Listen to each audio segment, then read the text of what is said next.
Hello everyone, Shri IAS academy में आपका स्वागत है। जैसा कि आप जानते हैं कि श्री आईएएस एकेडमी ने आंसर राइटिंग सीरीज की शुरुआत की थी, जिसमें ऑलरेडी हमारे 125 पार्ट आ चुके हैं। ये हमारा पार्ट 126 है। इसमें हम देखेंगे कि आपके द्वारा हमारे टेलीग्राम चैनल पर किस प्रकार का प्रश्न भेजा गया, उसे आपने किस तरीके से लिखा और वास्तव में आपको कैसे लिखना है। तो चलिए शुरू करते हैं। जैसा कि आप देख रहे हैं, ये प्रश्न आपके द्वारा हमारे टेलीग्राम चैनल पर भेजा गया। तो सबसे पहले हम आपके प्रश्न को पढ़ेंगे, फिर आपके उत्तर को पढ़ेंगे और फिर देखेंगे कि वास्तव में इसे कैसे लिखना चाहिए। आपका प्रश्न है, 1757 के बाद एक बंगाल राज्य उभर कर आया जो कि एक प्रायोजित राज्य भी था और लुटा हुआ राज्य भी। टिप्पणी कीजिए। काफ़ी अच्छा प्रश्न है। आपने उत्तर लिखा है, प्रायोजन का अर्थ है कि शासन तो बंगाल के नवाब के हाथ में रहा, लेकिन शासन की शक्ति कंपनी के हाथ में आ गई। अर्थात कंपनी ने राजस्व संबंधी अधिकार स्वयं रखा, तो वहीं ये क्या लिखा है, वहीं शासन के कार्य की जिम्मेदारी नवाब को सौंप दी, जिससे नवाब वित्त के लिए कंपनी पर निर्भर हो गया। इसे ही इतिहासकारों द्वारा प्रायोजित राज्य की संज्ञा दी। इस प्रकार की व्यवस्था में कंपनी को न केवल क्षेत्र की प्राप्ति हुई, बल्कि धन की इतनी प्राप्ति हुई कि बंगाल आगे चलकर लुटा हुआ प्रतीत होने लगा। इसे निम्न तथ्यों से समझ सकते हैं। मीर जाफर जब नवाब बना तो उसने कंपनी को उपहारों की सौगात दी। सेना व अधिकारी को 2,75,000 पाउंड, क्लाइव को 34,576 पाउंड की जागीर, साथ ही बुलियन का प्रवाह बंद व दस्तक का दुरुपयोग बड़े स्तर पर होने लगा, जिससे बंगाल के राजस्व में कमी आई, जो कि बंगाल के विकास में बाधक सिद्ध हुआ। और बंगाल में अकाल की बारंबारता ने बंगाल की प्रसिद्धि विश्व में, जो कि अपनी समृद्धि के लिए लोकप्रिय था, पर करारी चोट की। अर्थात बंगाल अब प्रायोजित राज्य में तब्दील हो गया। हालांकि आगे चलकर बक्सर की लड़ाई इसी लूट के विरोध का परिणाम थी, जिसमें कंपनी के महत्वाकांक्षी प्रवृत्ति के रोकने का मीर कासिम के द्वारा प्रयास किया गया। काफ़ी अच्छा आपने उत्तर लिखा है, शब्दों को काफ़ी अच्छी तरीके से समायोजित किया है। साथ ही आपने जो तथ्य दिए वो वास्तव में आपके उत्तर को और उत्कृष्ट बना दे रहा है। क्लियर। इसके अलावा आपका जो निष्कर्ष है वो भी काफ़ी सकारात्मक है।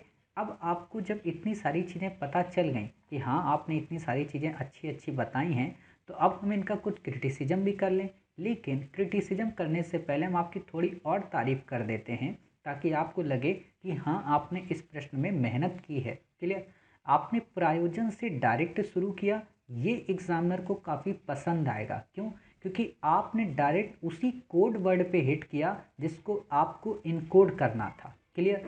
दूसरी बात यह है कि यहाँ पर जब आप ये शब्द लिखते हो ना, राजस्व का अधिकार उससे मिल गया और शासन का कार्य उससे, यहाँ पर अगर आप थोड़ा सा डिप्लोमेटिक हो जाओ कि राजस्व का मतलब दीवानी का अधिकार कंपनी को मिल गया और निजामत का अधिकार केवल राजा के पास रहा या नवाब के पास रहा, तो एग्जामिनर और प्रसन्न हो जाएगा। क्लियर। दूसरी बात, ऐसे काटा पीटी आपको नहीं करनी है। एक लाइन से बस काट दिया करो हर एक शब्द को। जैसे मान लो आपको प्रायोजित गलत लिख गया, तो आप प्रयोजित को केवल ऐसे काट दिया करो। क्लियर। और ये गिच्ची पिच्ची मत किया करो, ये खराब चीज़ें हो जाती हैं। क्लियर। और शब्दों के स्पेस को बनाओ, जैसा मैं ऑलरेडी आपसे कहता हूँ कि शब्दों में स्पेस दो, ऊपर नीचे दोनों तरफ से। क्लियर।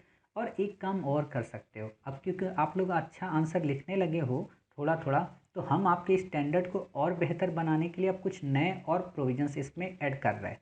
पहला, कि जब आप कोई भी वर्ड लिखा करो और उसकी परिभाषा बताया करो, तो उसको नीचे अंडरलाइन कर दिया करो। अब आप लोगों के मन में प्रश्न आया होगा कि सर क्या अंडरलाइन ब्लू पेन से करें कि ब्लैक से करें? तो ब्लू से। क्लियर। प्रायोजन आपने लिखा, यहाँ पे आपने ब्लू से अंडरलाइन कर दी। अगर आप ब्लैक कर सकते हो तो अच्छी बात है, हालांकि ब्लू पेन वहाँ पे ऑथेंटिक रूप से मान्य है और ब्लैक की परमिशन नहीं होती। क्लियर। तो इसलिए रूल का वायलेशन नहीं करना है, केवल ब्लू पेन का उपयोग करना है। क्लियर।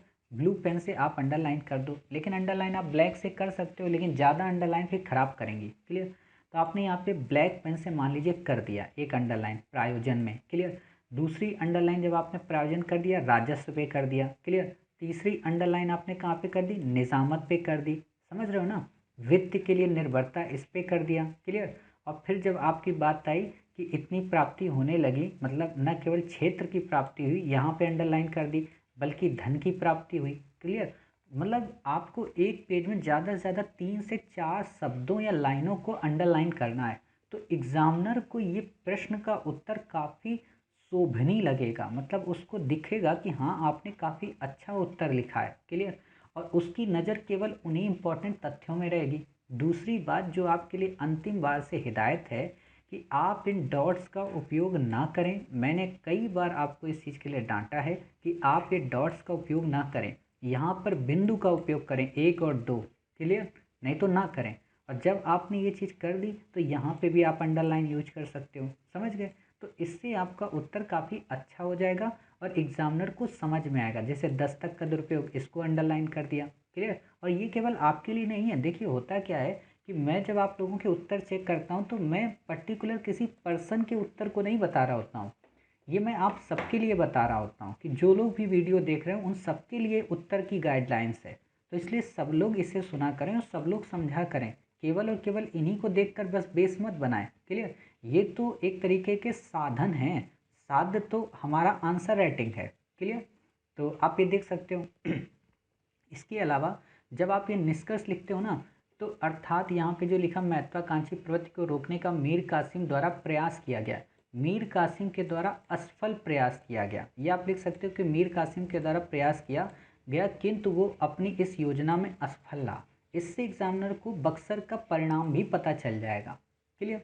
तो ये सारी चीज़ें आप ऐसे लिख सकते हो। इसके बाद जब आपने ये सारी चीज़ें लिख ली तो आप यहाँ पे उस लाइन का उपयोग करो जो आप अपने प्रीवियस कई सारे क्वेश्चन में कर लेते हो कि प्लासी के निर्णयों के बाद बक्सर में जब उसकी पुष्टि हो गई तो कंपनी के पास बंगाल, बिहार, उड़ीसा की पूर्णतः दीवानी मिल गई, जिसको आगे चलकर उसे शोषण की प्रवृत्ति को बढ़ावा मिला और फिर उसने बंगाल की आर्थिक व्यवस्था को काफ़ी हद तक तोड़ने का प्रयत्न किया, जिसमें उसने स्थायी बंदोबस्त, महालवाड़ी व्यवस्था और रैयतवाड़ी व्यवस्था को अपनाने का प्रयास किया, जिससे भारतीय अर्थव्यवस्था आगे चलकर अकाल का शिकार हो गई। क्लियर। तो आप ऐसे इस प्रश्न में कई सारी अन्य लाइन को ऐड कर सकते हो। क्लियर।